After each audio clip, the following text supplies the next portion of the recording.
Welcome back, everyone, to Worlds Beyond with Cam and Ron. Yeah, welcome back, guys. It's been a little while, been kind of busy with other life things, but glad to be back. Yes, and today we are set to discuss the latest Marvel Disney Plus series, and it actually was called a Marvel Spotlight series. This was very intentionally a limited series. It's only 5 episodes, and it was released all at once, which was a first for the Marvel Disney Plus format. And the show, of course, is Echo. Yeah, I definitely prefer the all-at-once release, me personally. I don't love to binge. I will still watch maybe only an episode or 2, 3 at a time, but it's just nice to have that ability to keep going if I want to. I hate waiting, especially when things end on cliffhangers. So I hope they continue that, although I think that's probably going to be a one-time, or maybe they'll keep doing these spotlights and release them all at once, but I don't think we should expect that for the other upcoming series. And it's funny, I thought the whole spotlight thing was supposed to be kind of separating it from MCU canon, like they kind of, not that it wasn't 100% canon to the MCU, but it was kind of like a side story. But it seems, and we can get into this, but especially based on the post-credit tease at the end, it seems like this will end up influencing the MCU. Yeah, I know there was a lot of noise around this show. There was a lot of discussion of people saying it was, the production problems or that it wasn't going well, and supposedly that's what drove the decision to release it all at once. I don't know. So, just getting into just overall reactions, not spoilers. My overall reaction was I enjoyed it. I thought it was a good, just solid slice of definitely sort of that like street level hero type stuff. What was your overall reaction? Yeah, no, I actually agree. I was kind of skeptical going in, based mostly off of the kind of weird background production troubles, rumors that were kind of swirling around. Probably the one issue I had with it definitely leads me to believe that there was a lot of reshooting and retooling things at the last minute. But yeah, no, I thought it was very entertaining all the way throughout, despite focusing on a lesser known Marvel hero and kind of this other corner of the universe that we haven't seen. It's kind of far off to what all the main stuff that's going on. I really enjoyed it. I thought it was entertaining. The action was pretty good. The special effects and cinematography were surprisingly good for a smaller show, or what I'm assuming was probably a smaller show. It had a slightly different setting than what I was expecting, and when it started kind of moving into that, I was a little bit like, why are we kind of off in this totally random corner of the MCU? But once it got going and you got to know all the characters, I really liked some of the characters, and it was just overall just a fun watch. Nothing too mind-blowing or special, but definitely not as bad as I think some people were expecting it to be. Yeah, and it had some familiar connections. Obviously, this character was introduced in the Hawkeye Disney Plus series, which is still my favorite. Just quick sidebar, I did my annual holiday rewatch of Hawkeye, and it gets better every time I watch it. I just still think that show's great. Renner's great. Haley Steinfeld's great. Alakwa Cox, who plays Echo, she was a good character. Florence Pugh got in there. I love that it was so Christmassy. I love that it was kind of a love letter to Natasha and her character, and a kind of a way to say goodbye to her on top of even more so than the Black Widow film. Again, can't recommend that series enough. I really like that one. That's where her character was introduced. Also, it brought back the Kingpin and their relationship and the Tracksuit Mafia, and so that was all the jumping off point for this character. So that was really good in having those connections. It was interesting sitting down to watch it. Obviously, I didn't know what to expect. I saw the trailers, and there was just a lot of crazy fight scene action, that was pretty intense, etc. But I had no idea what to expect for the story. And then when it started out with what turned out to be sort of a creation, I guess what is the actual creation story for the Choctaw people, I'm sitting there watching this and I'm going like, is this Terra Genesis? Are these Inhumans? I'm like, are they retconning the origin story of her character? And then I was like, oh no, it's something completely different. So that was kind of wild and unexpected to have that kind of a seemingly, out there, almost like cosmic element to the story. And then as the show continued, there was those continual flashbacks to her ancestors and how they developed through the eons. That was interesting. What other impressions did you have? Yeah, I guess starting off at the first episode, it is funny how hard they tried to lean in to the Daredevil kind of gritty Netflix style, especially in the advertising and in that very first episode. It was a good start to it. I could see some people really liking that first episode and then kind of getting turned off once it moved to moves Oklahoma. on. Right. And it's almost not completely different. They still had elements like that. I really liked that first episode. There was a quick Daredevil cameo. I was kind of hoping there might be a little bit more to that. I don't know. I do know there were some reshoots for this show. I don't know if that was one of them. I wouldn't be surprised if they did say like, okay, well, people's interest in the show is probably going to hinge on it being connected to something popular in the MCU. I wouldn't be surprised if they just brought in Daredevil for that one scene, especially for the advertising, just to get people interested in it. Just because it is interesting how heavy they leaned into that Daredevil Kingpin connection. And Kingpin was obviously in the entire series, but the first episode felt very much like almost a follow-up to the Netflix, as much as it was a follow-up to the Hawkeye show, also a follow-up to the Netflix show. So I will say I was a little bit, I don't want to say disappointed, but kind of thrown off that Daredevil was in it for so little. I kind of thought maybe he would have a bigger part, but the scene that he was in that first episode was really good. It was another one of those one-take fight scenes. All of the action throughout the entire show and in this specific scene was very like hard hitting. The martial arts were awesome, and the cinematography in some of those fight scenes was really cool. So I think it was a good start, and I ended up really liking the kind of transition over to Oklahoma and the more kind of small town crime drama vibes of it. But I could definitely see some people being disappointed with that, especially if they were more interested in the Daredevil connection. Although we do get a lot of Kingpin, so that's always good. And it was interesting how they sort of fit that almost into the Netflix past of Daredevil, and then weaving her story into that too. And I think they attempted to give it a good connection, because there was that very, among the Tracksuit Mafia or Kingpin's organization, the people were like, what is this girl doing here? Why is she here? Whatever. And then the fact that it was almost like a test for her. And when Wilson Fisk says, you're the first person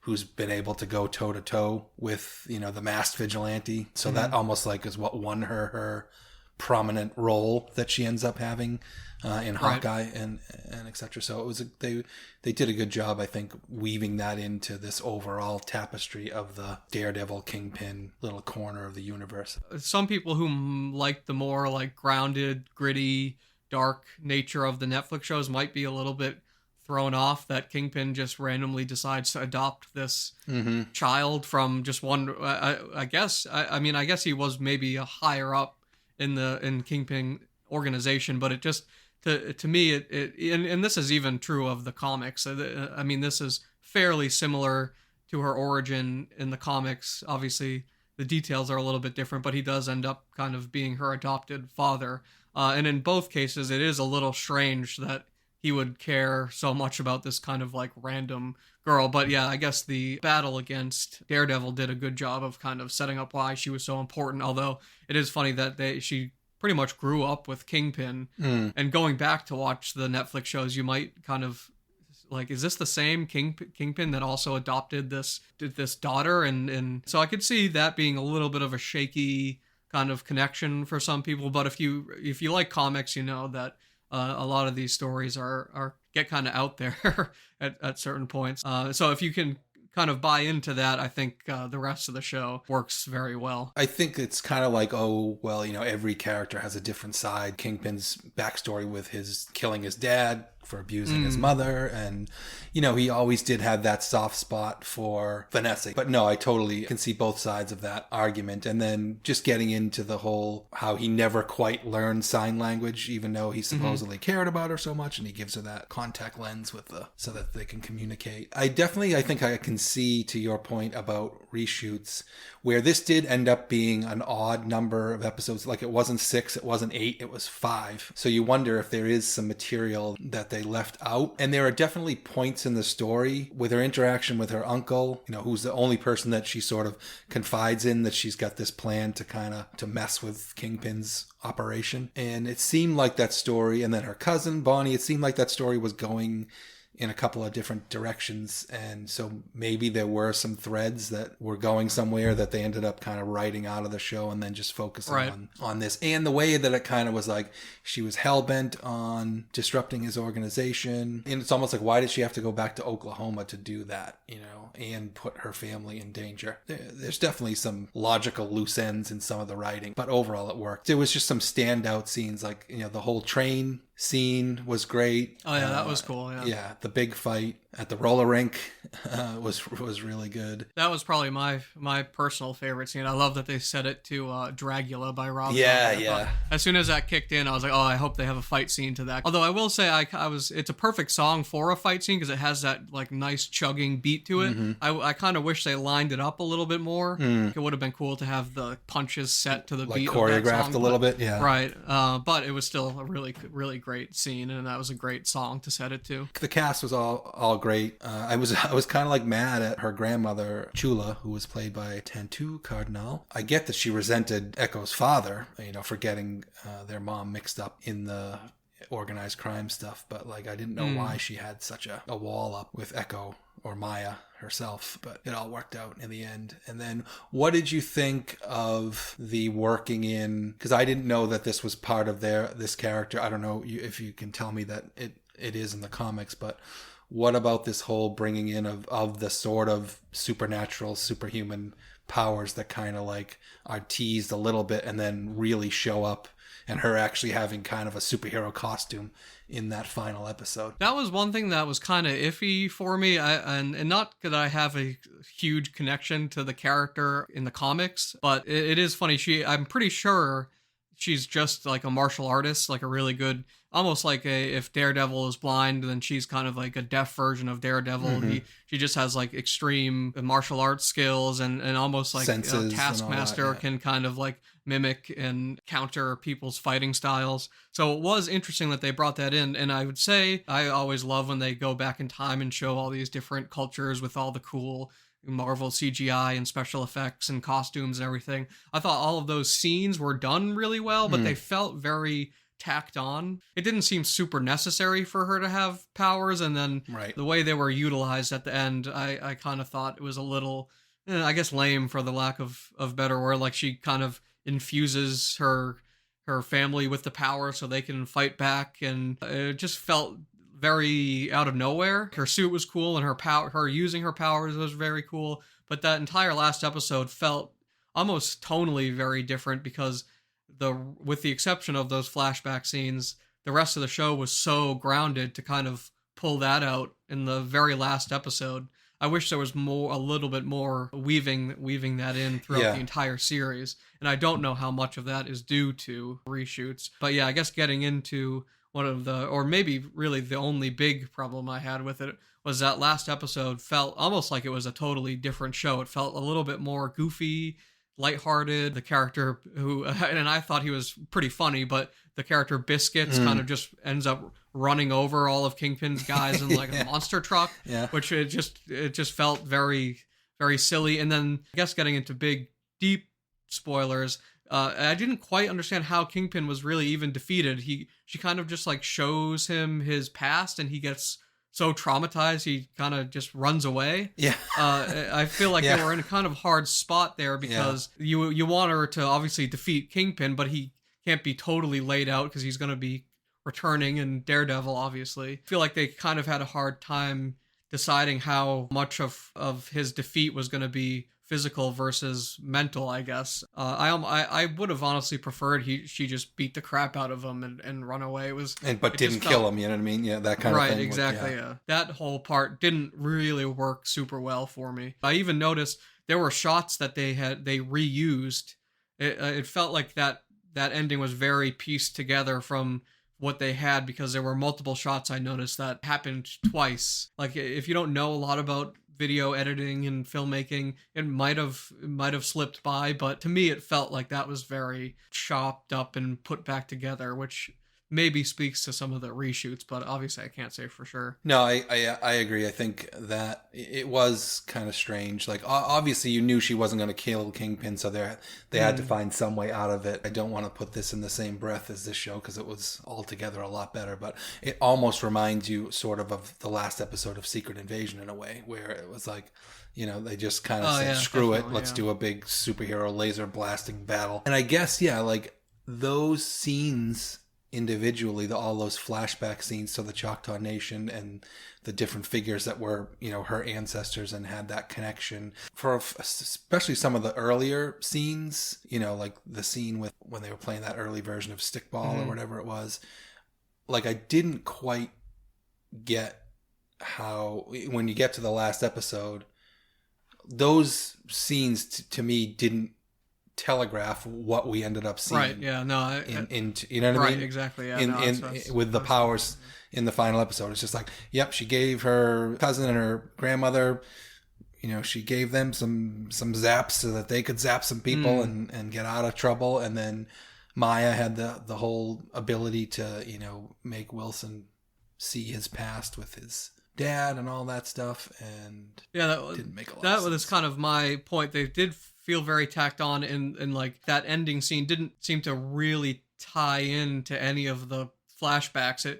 I guess they were kind of going for she was just getting powers through her ancestors. They spent a lot of time on some of those flashbacks only for it to not be super integral to the actual ending of the show. So I'm really curious how those fit into, if they were reshoots, if they were originally part of the show, and maybe they're going to be more important and they ended up being you know, cut back.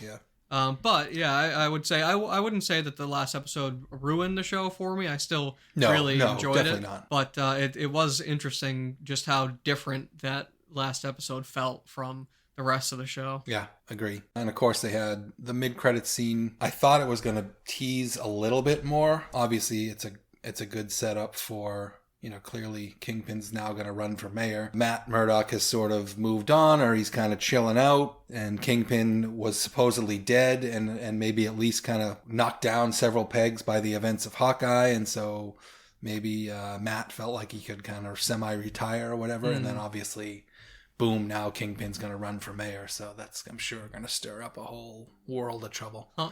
But I was hoping for a little bit more of a juicier mid-credit scene that had, you know, maybe Matt was in it or something like that. It was a fine scene, but it is kind of silly. The dialogue coming from the TV felt very like tied right to what his plan was. Like, someone is going to have to step up this late in the race. Who could possibly do it? And it was a little forced and kind of silly, but I mean, obviously it's just a post-credit stinger. It probably won't have any real bearing on the actual show itself. It is funny. I was just reading, I think Daredevil Born Again isn't coming until 2025, so we'll have a long wait. Oh, wow, really? To see that followed up on. I almost wouldn't have minded if they didn't even put it in at all, because now I'm excited for Daredevil, but yeah, it does, especially with all the retooling and reshoots that they're doing with that show. It seems like it's going to be a long wait. Any other thoughts on this show from a production standpoint or anything else? Like I said, overall, you know, I'm just like, you know, it wasn't the greatest thing since sliced bread, but it was just very good, entertaining, solid show. Yeah, no, I think that pretty much covers all of my thoughts. I have to say, yeah, the special effects overall, I mean, they were obviously not quite up to par with the films, but yeah, the production and everything I thought was very good. Especially, yeah, the fight choreography definitely stood out. Don't have a ton to say about it other than that, yeah, I enjoyed it. Definitely more than I was expecting to. It was just very solid, entertaining, well made all the way through. Good, nice to see Kingpin again. Of course, he has his signature freak out moment where he kills someone brutally.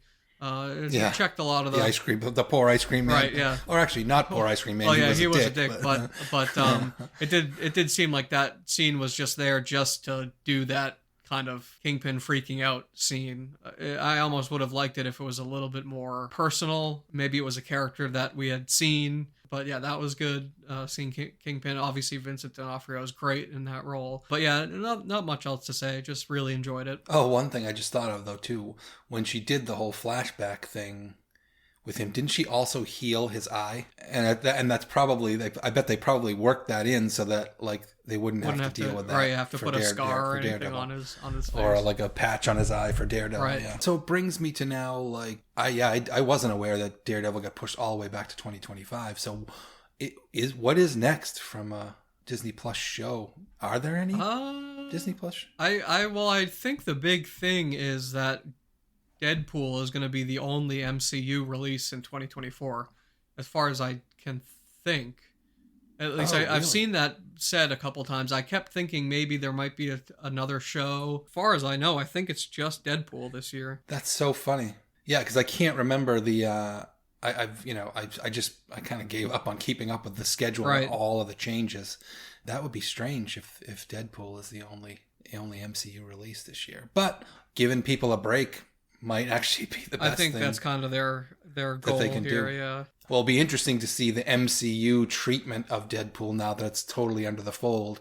But at the same time, Deadpool's so tonally different from the typical MCU movies that it'll be definitely like a palate cleanser and hopefully build up some anticipation. Wait, isn't Captain America? Isn't the Captain America coming out? Does say, and I don't know if this is going to be... it says Captain America Brave New World 2025. Oh, geez. That was definitely supposed to come out. Yeah, I heard that was not quite up to par. Yeah. And that's one where you really have to... like, if the action scenes aren't going to be up to par with Winter Soldier and Civil War, then you really got to go back and do that, because you can't have...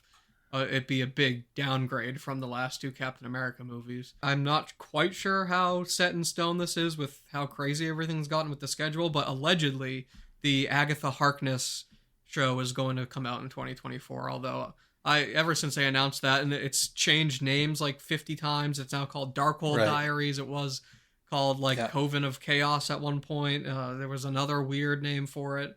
So I'm still not even sure if that's going to come out. Although they might have filmed it or be filming it right now. I'm not quite sure. But yeah, other than that, I think that's about it for 2024. Wow. And that was like an idea that just came out just because her character was so popular, yeah. Was so popular in that show. And there's also the back and forth, is Elizabeth Olsen going to show up in that, or isn't she? I love Aubrey Plaza. I know she's in it, so I'm excited to see whatever character she plays. But yeah, wow. There's just so much upheaval going on, but hopefully for the best. And then there's all the drama around what James Gunn is doing with DC. I know he just cast Millie Alcock as Supergirl in his Supergirl show, and they just had the other Supergirl. Oh, that's right. Yeah, I forgot about that. Millie Alcock was awesome in House of Dragons, so I think she'll do well. But I have no faith in anything DC until they finally. Even with James Gunn there, I still am curious how far that's going to get. It seems like he's on his way to doing a Superman movie, but who knows how far it'll get after that. That'll be definitely interesting to see. It looks like there might be some sort of Wakanda-based show coming out. At least it's on this page I'm reading, it says 2024, although that could be another one of those things where it might not make it, and I don't know how far into production they are on that. But yeah, it seems like a pretty slow year for the MCU, so we'll see if that's a good thing or a bad. I think it's good, but I guess we'll see. Yeah, that's definitely been probably just too much content. And content that just hasn't been received all that well overall. Right. To that end, just to cover off too, I don't think you finished it, but I watched What If Season 2. It was really good. I love that they get most of the cast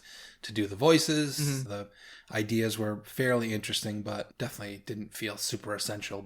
And I know they've already announced that they're doing a Season 3. I mean, they're good. They're a good little diversion, something to watch, but nothing. I think I've heard Season 3 is probably going to be the last one. I even think the showrunner moved on. Oh, okay.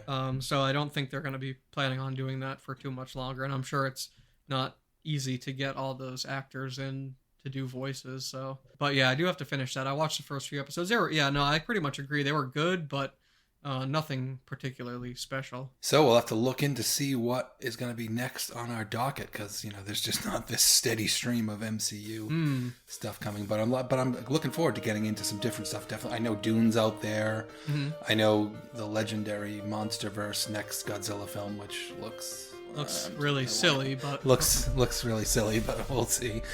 So there's some stuff out there, and I know some. I think there's some good horror movies coming too. So we'll check that stuff out. But yeah, that I think is a wrap for us. We definitely appreciate folks listening. Check us out on our social media platforms. Give us a like, a follow, subscribe. We so much appreciate that. Give my shout out, as always, to Lockwood & Co. Please do watch that show on Netflix. Read those awesome books by Jonathan Stroud. Sign the Save Lockwood & Co. petition on change.org. We are still hopeful for a season 2 by somebody somewhere at some point. Cam, any last thoughts? No, I think that pretty much covers it. Yeah, thanks for listening. I always appreciate it. And yeah, stay tuned for upcoming episodes. There probably won't be MCU related, but yeah, a few great looking horror movies. Dune's coming out. I think we are in a little bit of a dry spot just because of the strikes and everything else, but hopefully by the summer we'll have a steady stream of things to talk about. So definitely stay tuned. But yeah, other than that, thanks for listening, and I guess we'll see you on the next one. See you later.